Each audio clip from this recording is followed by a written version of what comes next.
Blackheads are unwanted spots that appear on the skin. Studies have suggested that there are multiple reasons that lead to the formation of blackheads on the skin, especially on nose and chin. Some of the ways to get rid of the unwanted blackheads from the skin are: 1. Egg white mask. The white portion of an egg is healthy for the skin as it enriches your skin with essential protein. Applying the mask of egg white on the face is an efficient way of getting rid of blackheads and reduces their further growth.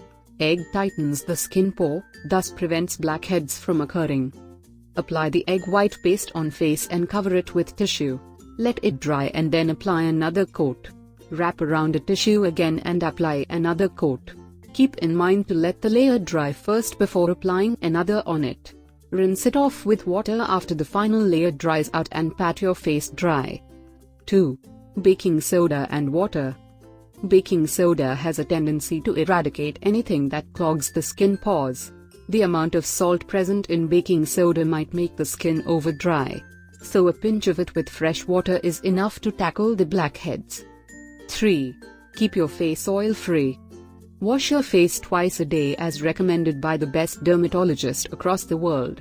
Try to cover your face while going out in order to reduce the exposure of skin directly to the harsh dust particles. So these are the 3 natural ways to get rid of the blackheads from skin naturally.